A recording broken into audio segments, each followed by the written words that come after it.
Good morning, ladies and gentlemen. Dobrý den, dzień dobry. For those who managed to come from Poland, I understood that large delegation from Poland, but from other countries, has been really blocked by the transport problems. Let me introduce first myself. My name is Jaroslav Straka, and my role today is to present you the brief overview of urban transport projects, the main principles we have been following during the negotiations, and also to briefly tackle the issue of public service contracts and obligations, which I suppose would be the topic you would be discussing later during your workshop. I work in the geographical unit for Slovakia. I'm responsible for transport projects in Slovakia.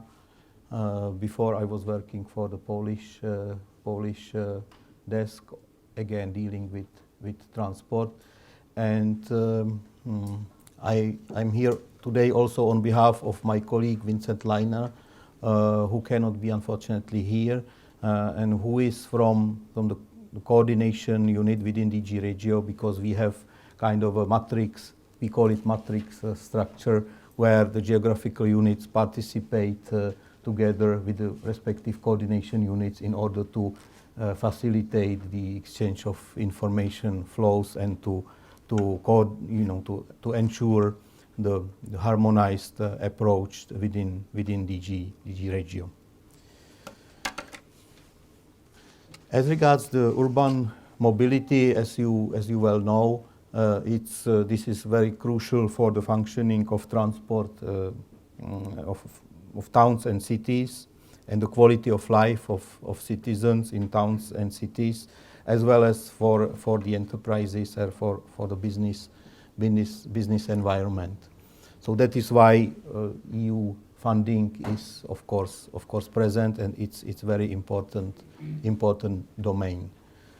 You also know very well the challenges we are facing in transport. It's quite highlighted, the oil dependence of EU within the crisis, in a view of crisis in those countries where the oil and gas actually is produced. So that is why EU is working on energy security strategy, which should also include transport, which is logical. CO2 policy, again, transport is contributing in a substantial way also to CO2 emissions. So the issue is how to tackle and diminish CO2. Congestion, we know very well in Brussels. We can observe from our windows almost every day. Air quality, road safety, accessibility, we could continue, I think, with more problems. So that is why the investments are needed also for urban mobility in order to improve and address all these challenges.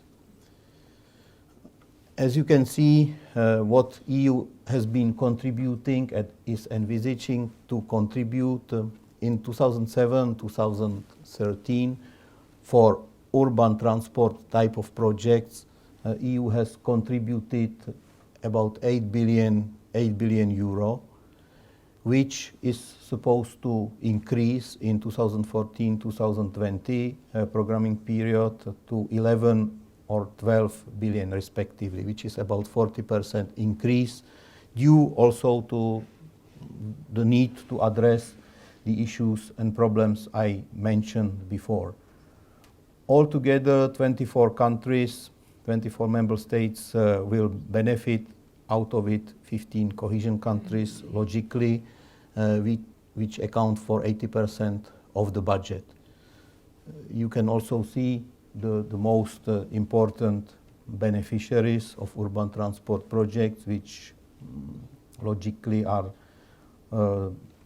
countries where this is mostly needed. This is Poland, Greece notably, Romania and Italy, all of which accounts 1 billion together, and 60%, and these concentrate 60% of the budget. Here you can see on this chart, you can see urban share of transport budget. In some countries,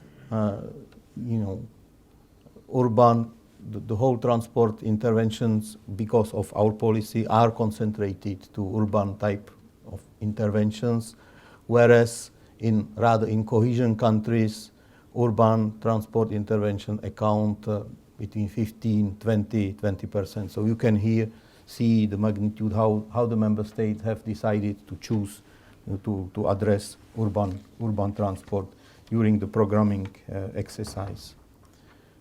Of course, money is essential, but the way how we prepare the projects and how all the problems are addressed is paramount. So that is why integrated strategies and a sound delivery is necessary and crucial, because we need to make most out of the funds allocated, which will never be enough, to address all the needs which exist in the member states. You can see here that actually the urban mobility is in the focus of several major factors. First of all, it's urban development as such, how the cities are developing, whether we counter, for instance, the suburbanization, urban sprawl, how the cities interact with the hinterland, and the need to base the urban development to take into account all factors, including transport. Then we have low carbon strategy, thematic objective 4. Again, this is very, very important. And thirdly, of course, urban transport by definition, it's about transport strategy. So the sectoral approach is which matters. But altogether, all these three strategies or approaches should be taken into account in preparation of good quality and sound urban transport projects. So it seems not only the radar in the airport, but also the technology. This is what I just wanted to say. It's probably an influence from the radar. Yeah.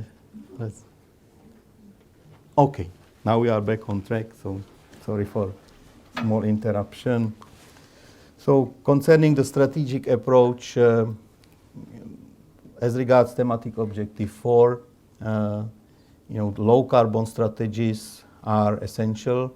If the member states have chosen themselves for thematic objective 7, then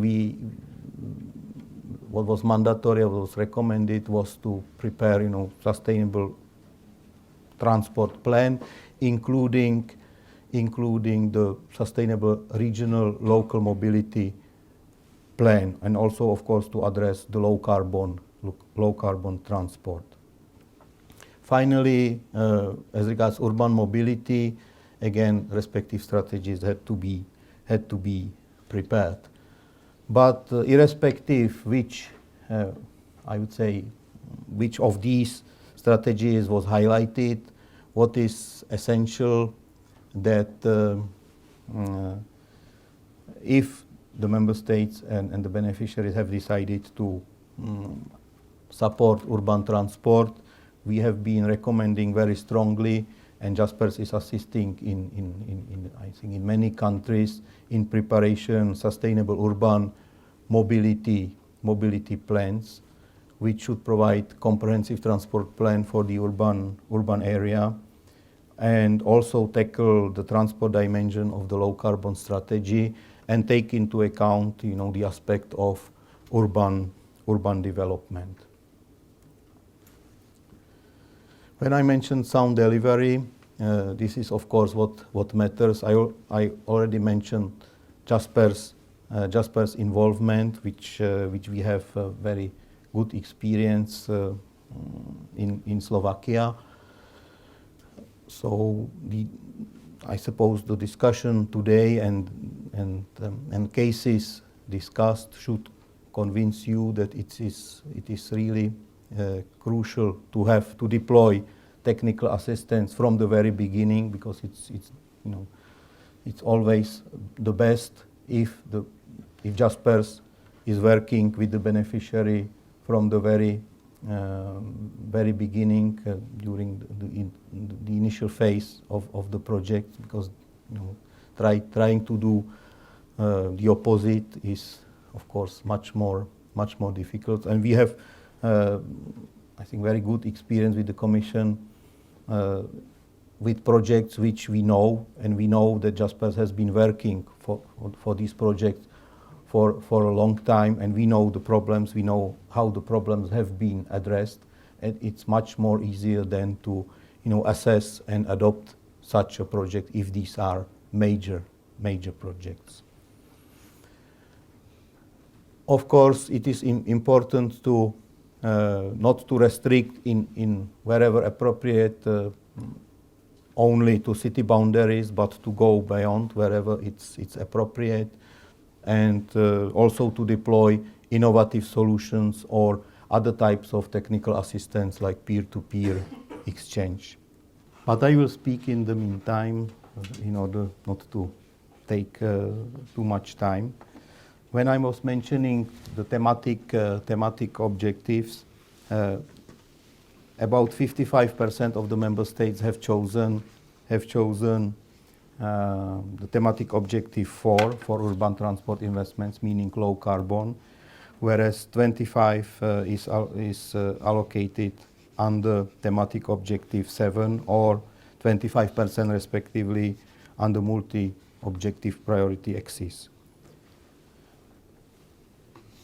From our point of view, actually, both approaches were possible, and during the negotiation phase of the regulations, there was a discussion where to place the best urban transport investments. At the end of the day, as I said, it does not really matter if you follow all these principles and strategies.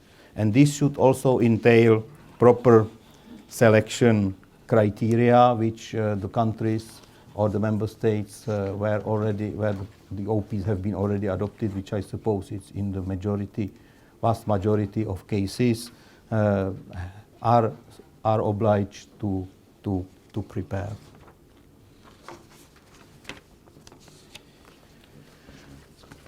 So,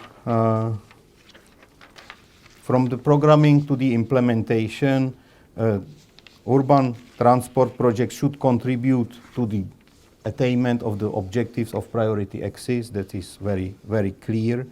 That should be very well embedded in respective strategy and should be result-oriented and cost-effective, including appropriate service procurement and contract implementation, which is again the main topic of your discussion today. And we in the Commission have been discussing, and I suppose you know this as well. Recently, there was a European Court of Auditors report which was published. So something what is not in the presentation, but I mentioned the Court of Auditors report, and Court of Auditors report has been looking at urban transport projects recently in a, I would say, quite representative sample, and stipulated 5 recommendations. And these recommendations are very valid also for any urban transport projects to be financed logically in 2014-2020 programming period. And if you permit, I would just mention very briefly those recommendations.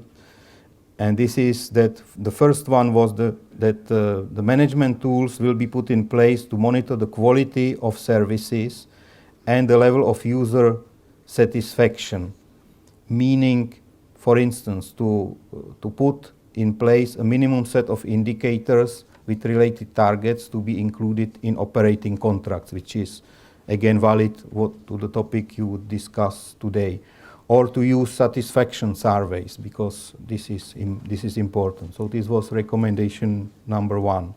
Recommendation number 2, the Commission should encourage and require from the Member States that the minimum numbers of result indicators with related targets are included in the grant agreements and are subsequently measured. For instance, that it enables to measure the utilization rate of public transport and assess such a utilization rate, and also to monitor expected benefits. The third recommendation was to ensure that the estimated number of expected users is more rigorously analyzed, because what turned out to be the case out of the analyzed project, that in many cases there was an overestimation of number of users, which Court of Auditors found as not a good practice, of course. And the choice of the mode of transport supported by a quantified comparison of a different transport options. Again, this implies the need to have sound strategies in place. The recommendation number 4 was to address the consistency of all modes of transport, including the parking policy in the entire urban agglomeration, and indicate the objectives, better objectives which needs to be attained. And basically, the 5th recommendation was a call to the Commission to ensure these principles in the forthcoming projects to be financed. So that is why the strategies are really crucial. And now I just really very briefly mention the topic you would be discussing in detail this afternoon, which is financing of the rolling stock projects, meaning the projects with state aid relevance where the public service obligation needs to be addressed. We have within our DG agreed line to take, which also was addressing, which is internal, but was addressing this issue, and was mentioning that the member states can invest, of course, in modernization of existing or purchase of a new rolling stock, but several principles have to be addressed, very basic ones.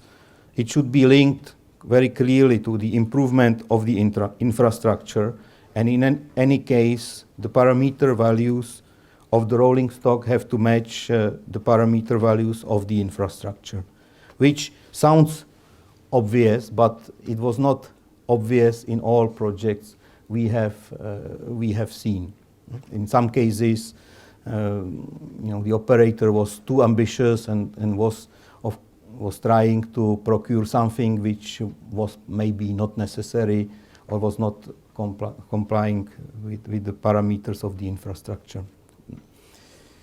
And the rolling stock should primarily be used for the traffic under public service obligations. This is what you are supposed to discuss. Then within this principle, the territoriality principle is important, meaning that the co-funded rolling stock should be used only within a given territorial entity, which is city, region, or state, depending. And improvement of quality standards needs to be identified, which could be used as result indicators in the program. Again, it's more or less related also to European Court of Auditors recommendations, and we were trying to follow this principle during the negotiations with the member states.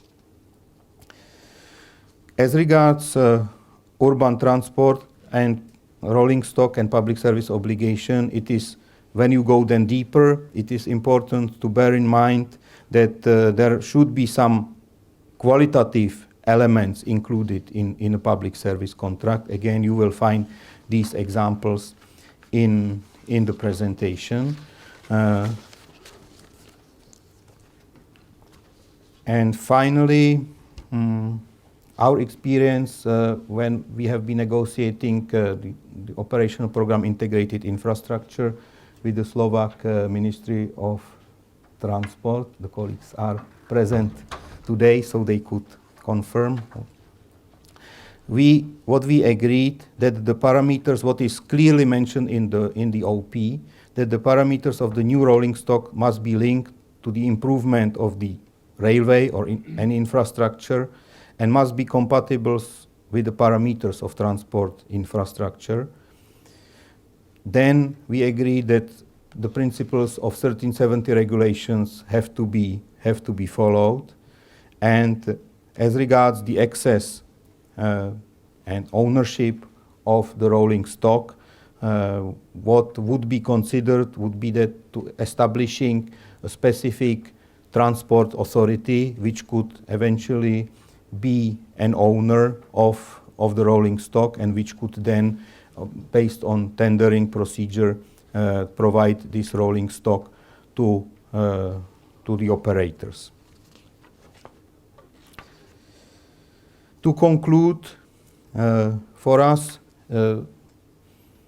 since these aspects needs to be addressed from the very beginning, the capacity building and the exchange of experience and cooperation with JASPERS is essential and is crucial, because you need to shape your projects taking into account these principles from the very outset. So please consider using technical assistance from your respective OP in order to enhance the knowledge on these, I would say, legal and economic aspects which the public service obligation is. And finally, I could only recommend and conclude that in cases where we have been working with JASPERS and with the member states, it was certainly and definitely much easier to address and overcome the issues stemming both from strategic approach, but also stemming from the obligations stipulated in 1370 regulation, and to discuss wherever it was necessary with DG Comp, rather than cases which member states, submitted randomly at us, and then it was of course very difficult to address ex post if so such issues. So this would be with this. Sorry for the technical problems in the second part of my presentation, but you will find everything what is in there in your handouts, and I wish you fruitful discussions dedicated to this very interesting topic, which is crucial for urban and public transport projects. Thank you very much for your attention.